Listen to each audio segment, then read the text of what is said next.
Good evening, everyone. Welcome back to another Round the Clock Bright segment. My name is Kimberly, and today I am going to be reviewing the 2005 film Cursed. So I have, as of late, been still on a Wes Craven film kick here. I've been kind of getting a lot of his films. The last review I did by Wes Craven was The Last House on the Left, which, as you saw in that review, I had a lot of mixed feelings about. So far, from the amount of films that I have seen by Wes Craven, I have not been disappointed. So, as I went in about to watch Cursed, I was definitely hoping that I would not be disappointed with this one. But unfortunately, this film took a different turn with me, and it just kind of settled a little bit different in my opinion. I mean, honestly, I wouldn't say it was one of Craven's best works. Was it entertaining and interesting? Sure. I mean, I didn't get bored and I didn't tune out in the first 30 minutes, so I guess that says a little bit. So I mean, I can give it that much. It was entertaining, interesting. Was it a little cheesy? I definitely would have to say it was a little cheesy. Between some of the CGI werewolves in this film and some of the special effects just came off very cheesy. It almost just felt like sitting through, I'm trying to think of a movie that I thought was extremely cheesy, but it's almost up there with Deadly Friend, but I will actually give Deadly Friend credit, and that's another Wes Craven film, that it had a little bit more of a better storyline. This one seemed like it had a good storyline to pick up from, but a lot of it was just flip-flopped, in my opinion. I don't know. I wasn't a fan. Let's just say that. Like, I mean, it definitely had potential. Could have been better, but I wouldn't, like I said, I wouldn't say it was one of Craven's better works. So yes, I will give Cursed a solid. I won't rank it really low because, like I said, it was entertaining. So let's just give it a 5 out of 10 because it still was up there in the entertaining, as cheesy as it was.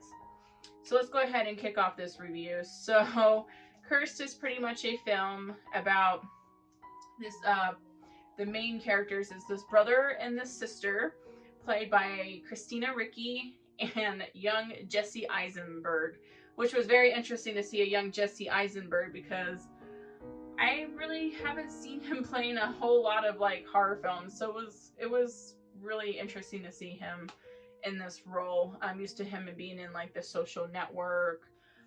He was Lex Luthor and Batman versus Superman. So it was definitely an interesting take. So yes. So the brother and sister is played by Christina Ricci and Jesse Eisenberg. It starts off pretty much with Christina Ricci's character, which I am going to get the name here because I am horrible with names.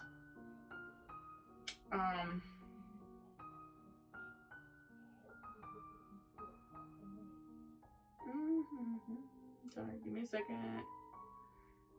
Okay, well, we're just gonna go by their actors' names because I'm very horrible with the names. Like, if I've watched the movie more than once, then I can kind of get set with the characters and their names, but sorry. But yes, Christina Ricci's character, you kind of notice that she's got this love interest, this guy that she's been seeing for a few months. She's kind of wanting to, I guess, make it more official, kind of, she wants to pursue this relationship further, but it just seems like her boyfriend is kind of on edge. It kind of makes you get like more of a feeling that, which he does, his character is that in some aspects, but not with her character. But he comes off as like a player that, you know, maybe he's not looking for something serious with her. He just wants to go and have fun. but you'll kind of learn a little bit as you watch throughout the movie that his reasonings are different than what us everyday people would or could have imagined. So yes,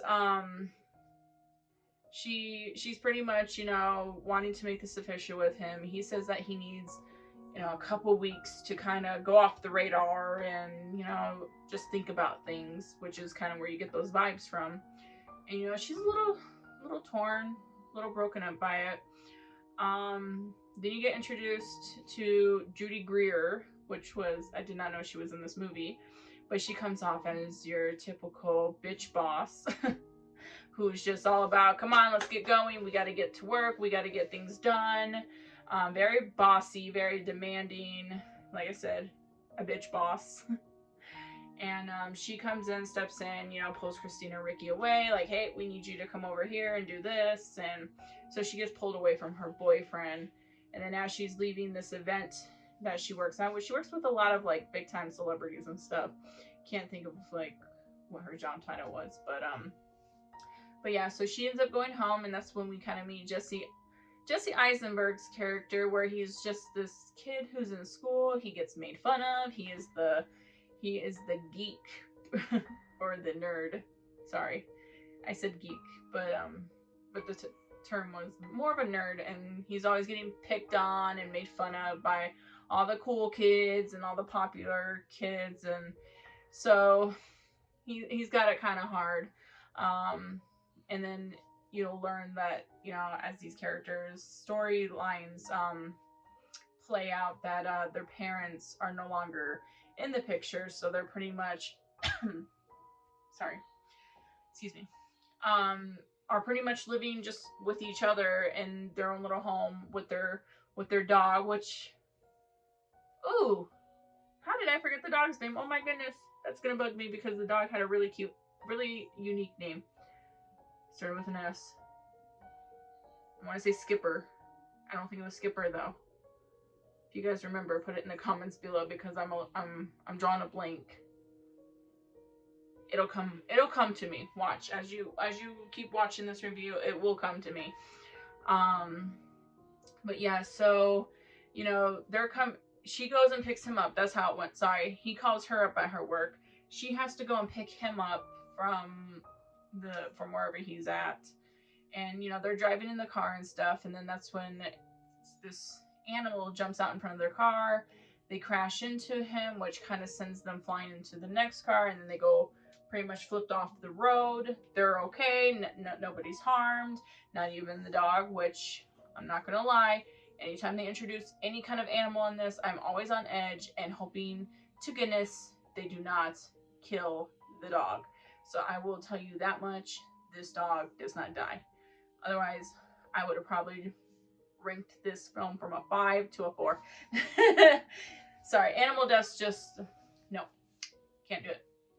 But yes, so they're flipped off the road. Everybody's okay. Christina Ricci's character's freaking out because they just ran into a car. Now she's worried that that person might be dead or very well hurt. So they go and approach that car. The car's flipped up upside down off of the ditch, and it's a young woman who she's okay. She's just screaming like, hey, help me and stuff. So of course, Christina Ricci and Jesse Eisenberg to the rescue, goes and helps her out of the vehicle. Christina Ricci is a little bit more alert now because she hears something in the woods that starts to freak her out, and she's kind of hurrying Jesse Eisenberg, who crawls in there to unstrap the lady. So they get out of the vehicle, and just as the woman is worried about whether or not they had insurance, and they said, well, that wasn't us, it was some animal that ran out in front of the vehicle.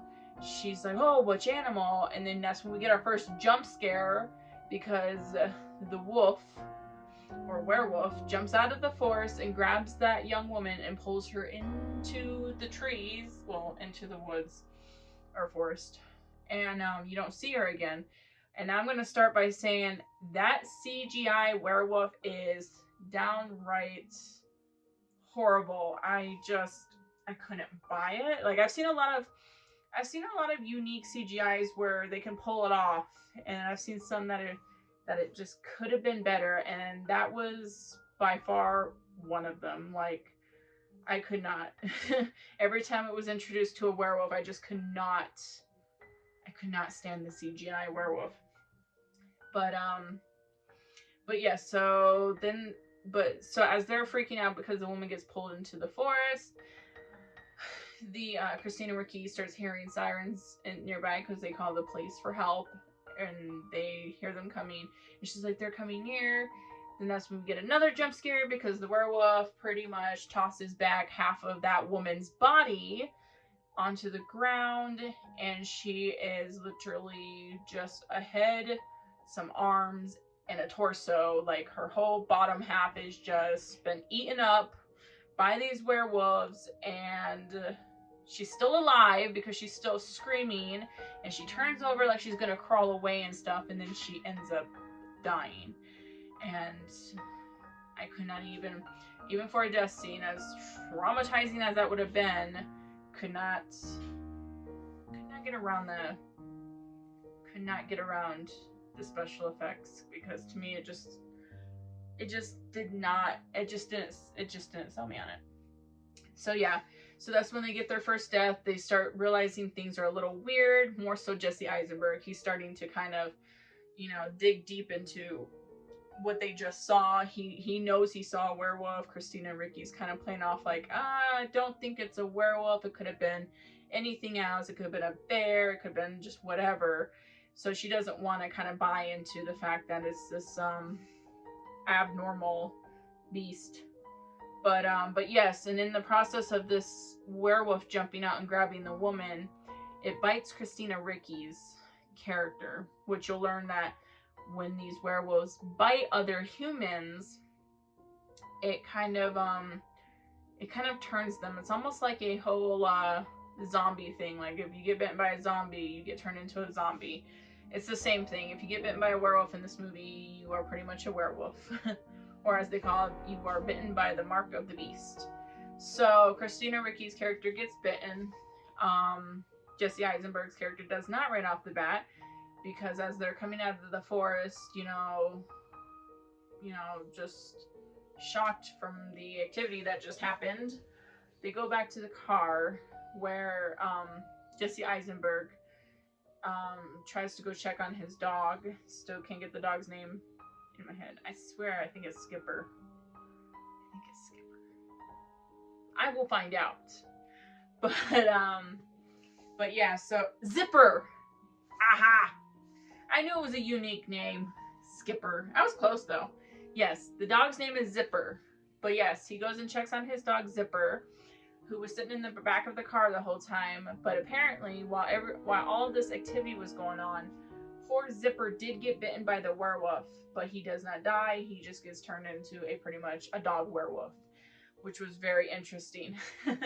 But you can tell he's very aggressive. Something's wrong with him, because when Jesse Eisenberg goes to check on him, he pretty much snaps at him, like bites him, and he bites Jesse Eisenberg's finger.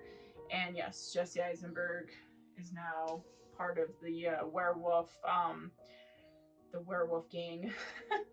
But we don't actually start, seeing that unfold until later on, when Jesse Eisenberg, like any typical main character, when things abnormal happen, they start digging into their library and researching into what's going on, and then we start kind of unfolding the story from there.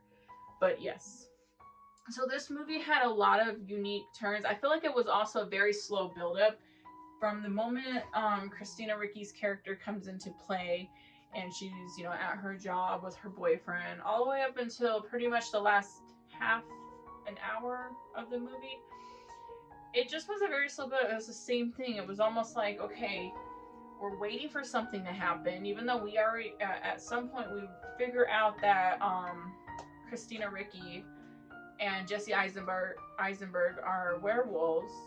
We are waiting for them to turn, because there's been so many scenes where you can kind of sense that something's going to happen, but nothing happens. And it's just, I don't know. And then it just seems like the story got dragged on a little too long. We had maybe a couple other deaths in between. Nobody important. It was always just like somebody that wasn't even like irrelevant. Like they just kind of like, hey, we got some random girl coming into the bathroom or going into the elevator. Oh, well, we might want to just, toss in a kill scene here. So nobody that we get emotionally invested in. So that was different.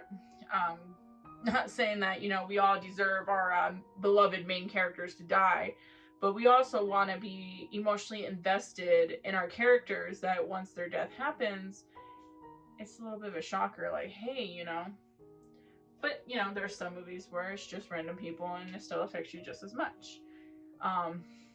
Like Rob Zombie's Halloween 2. That's for another time. But anyways, back to Cursed.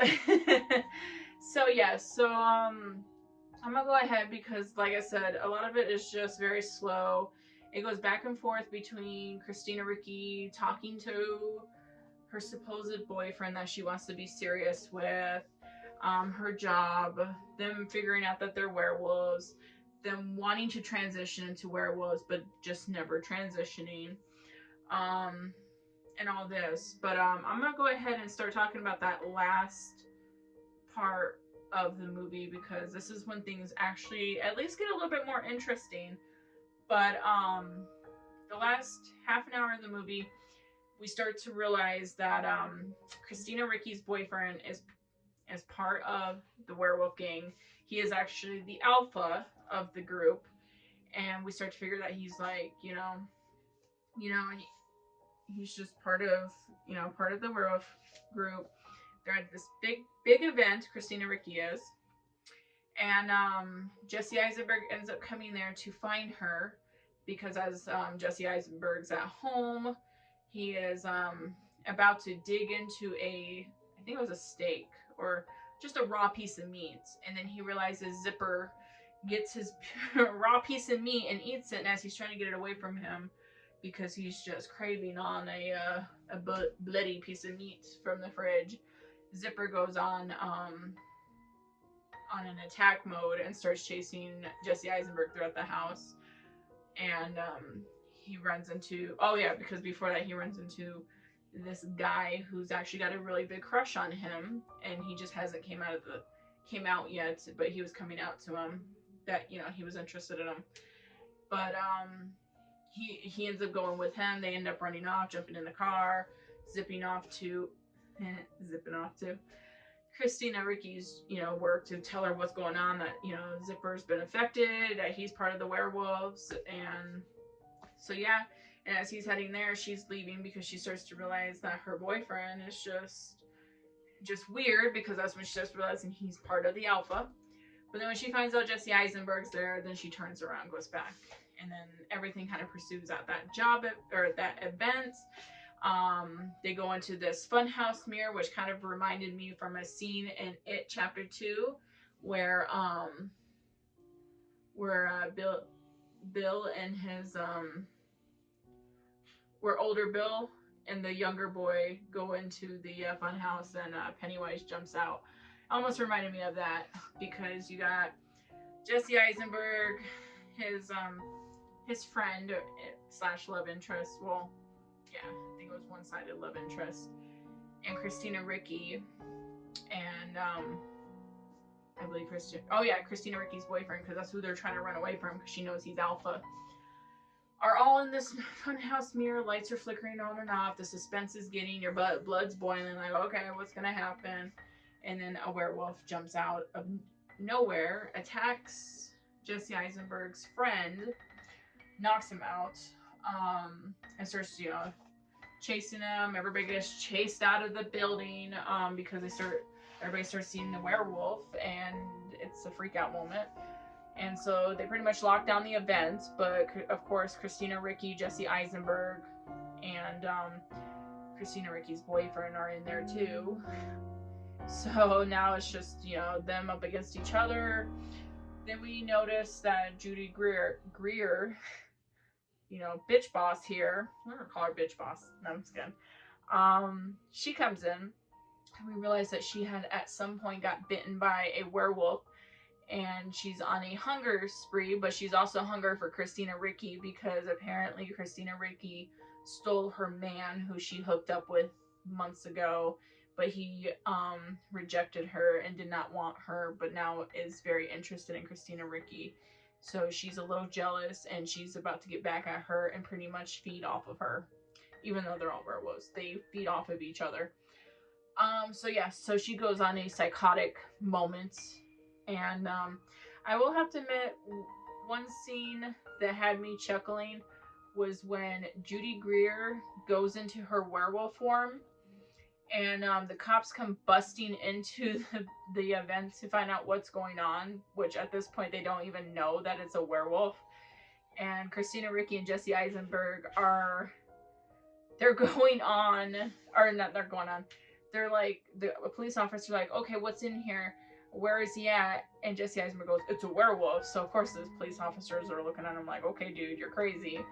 And Christina Ricci's like, oh no, it's just, like she's like trying to play it off like it's her boss that, that went into werewolf form. But she's like, yes, because she has, I can't remember how she said it. She was not complimenting her, but she was really like, with her skinny butt and her really thick thighs. And of course, like Judy Greer's werewolf character comes out, flips off Christina Ricci, and then lunges for her as the cops are starting to shoot at her. And I'm just like, was that even necessary? But at the same time, it gave me a good little chuckle. But yes, so they ended up killing her. They're thinking everything's over because they thought Judy Greer's character was the alpha. I mean, I kind of gave it away. Sorry, that the alpha was actually Christina Ricci's boyfriend. But they think it's all over. They go home. They're cleaning up. They start noticing that they're feeling weird, like they're about to change because there's a full moon outside. Christina Ricci's cleaning up the mess that Zipper had made previously when Jesse Eisenberg was there on a running rampage, and she picks up this steel cake scooper, this cake spoon, and she notices the burns, and she's like, okay, because normally if you kill the alpha, everybody who was infected by the werewolf goes back to their pre-werewolf form. But because they notice that they're still werewolves because they're still, the touch of steel is still burning them, they know there's something up. So that's when her boyfriend comes in. He makes it known that, she's going to be his female alpha. He wants to commit himself to her. Now that she's ready, he will help her transition. She doesn't want that. So she goes to dive for the cake scoop. I'm going to call it a cake scoop. And as her hands are burning and you see the smoke coming off, she's trying to stab him. And then it's just like a cat and mouse chasing back and forth between Jesse Eisenberg and the boyfriend, or Christina Ricci and the boyfriend, and they're just going back and forth, and you're just, at some point, I will admit, it was like, okay, this is being dragged out a little too long, like somebody's gonna die and we need to just end this film right now. But they kind of dragged it on a little too long in my opinion, and it just felt redundant. Like, okay, we get it, you can kick Jesse Eisenberg's butt, or we get it, you're trying to now kill them both because she does not want to accept your love. And it's just, it was too much after a while. At some point I just wanted somebody to die so this film would be over. But yes, so it pretty much ends with Christina Ricci killing her boyfriend. Everything's over. They're back to their pre-werewolf form. They live all happily ever after. Jesse Eisenberg goes out with the girl next door that he's been crushing on. And the poor guy that had a crush on him is a little bummed, but I think they all became really good friends. So everybody had, a happy ending. Christina Ricci did too. She had to go in and clean the whole house while, Jesse Eisenberg, his friend, and that girl just got to go and hang out and have fun. So I was like, oh, gee, thanks. But yes, so that is Cursed for you guys. If you are a big Wes Craven fan, I mean, I definitely say give it a try because it does have its interesting moments. I've been criticizing it a lot. It just wasn't something. It just wasn't something spectacular. So yeah. That's pretty much all I have to say. Like I said, I give it a 5 out of 10. Um, but yeah. So if you have any other recommendations for any other films you want to see us review, definitely drop them in the comments below. I am going to be checking out more of Wes Craven's movies. I know I still have Shocker on my shelf. That is my next film that I want to watch. I've heard a lot of mixed reviews on this one, so I am interested. And I do want to check out the another one that I have not bought yet. But yes, I would like to dive in and kind of review some more of his films at some point. But yes, I hope everyone has a wonderful day. Stay safe. Don't get bitten by werewolves because you might be a werewolf. Have a great day, guys.